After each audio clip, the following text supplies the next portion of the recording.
வணக்கம் சொந்தங்களே, மீண்டும் ஒரு காணொளியில் உங்களை சந்திக்கின்றோம். இன்றும் கூட நீங்கள் பார்த்து கொண்டு இருக்கும் இடம் வந்து யாழ்ப்பாணம் மூலாய் பகுதியில் ஒரு கிராமத்தில் தான் நீங்கள் பார்த்து கொண்டிருக்கிறீர்கள். உண்மையிலே இங்கே என்ன பிரச்சனை என்று சொன்னால், இன்று ஒரு 3 மணித்தியாலம் தான் மழை பெய்தது.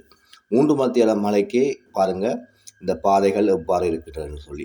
உண்மையிலே இந்த இடத்தை பார்த்தீங்கன்னு சொன்னால், இங்கே வாழுகிற மக்களின் நிலைமை மிகவும் மோசமாக பாதிக்கப்பட்டு கொண்டிருக்கின்றன. அந்த வகையிலே இங்கே இருக்கின்ற மக்கள் வீடுகளற்று வீடுகள் இதுவரையும் வழங்கப்பட்டும் அதை பூர்த்தி செய்யாமலும் பல கஷ்டங்களை அனுபவித்துக் கொண்டிருக்கிறது. தொடர்ச்சியாக கடந்த 7 ஆண்டுகளாக கடந்த கால அரசாங்கத்தினால் வழங்கப்பட்ட வீட்டு திட்டங்கள் முழுமையாக்கப்படாமல் பாரிய சிரமங்கள் மத்தியில் வாழ்ந்து கொண்டிருக்கும் ஒரு குடும்பத்தை தான் நாங்கள் சந்திக்கப் போகின்றோம். அந்த குடும்பத்திலே உண்மையிலே ஒரு குடும்பம் இல்லை, நிறைய குடும்பங்கள் பல சிரமங்கள் மத்தியில் வாழ்ந்து கொண்டிருக்கின்றனர். உண்மையிலே இந்த மூலாய் கிராமத்தில் மட்டுமல்ல, எங்கேயுமே இந்த கொடுக்கப்பட்ட வீடுகள் முழுமையாக பூர்த்தி செய்யப்படாமல் பல ஆண்டு காலமாக கிட்டத்தட்ட 7 ஆண்டுக்கு மேலாக இருக்கின்றன. இன்று வரையும் ஓலை குடிசையிலே பாரிய கஷ்டத்தின் மத்தியில் வாழ்ந்து கொண்டிருக்கும் ஒரு குடும்பத்தை தான் நாங்கள் சந்திக்கப் போகின்றோம்.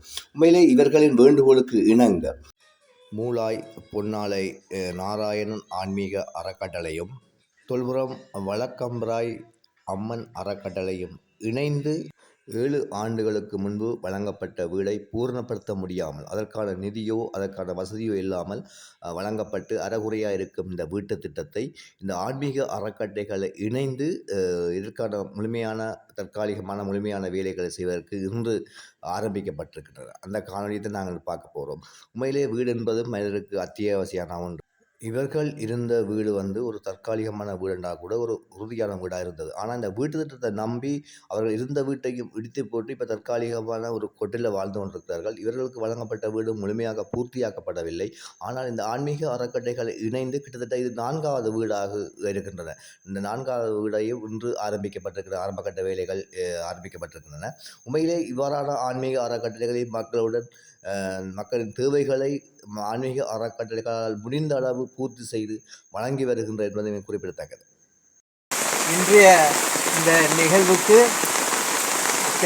வெளிநாட்டில் உள்ள சின்னையா அவர்களுடைய முயற்சி, அது பெரிய முயற்சியோடு எங்களுடைய பொன்னாலை அரைக்கொடை திட்டத்தின் நாராயண அரைக்கொடை திட்டத்தின் மூலம் இந்த நிதி உதவியை வழங்குவதற்கு நாங்கள் பெருமைப்படுகின்றோம்.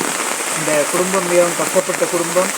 இந்த குடும்பத்தை தேர்ந்தெடுத்து இந்த நிதியை வழங்குவதற்கு முன்வந்த சின்னையா அவர்களுக்கும் முதல் நன்றியை தெரிவித்துக் கொண்டு, எங்களுடைய கிராம சேவருக்கும் அவருடைய இந்த மழை சரியான மழை பெய்து கொண்டிருக்கிறது.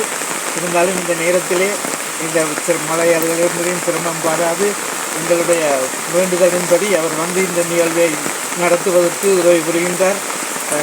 வெளிநாட்டுகளிலிருந்து இப்படியான உதவிகளை செய்வது உண்மையிலேயே எங்கள் கிராமத்துக்கு ஒரு பெரிய கொடையாக இருக்கிறது.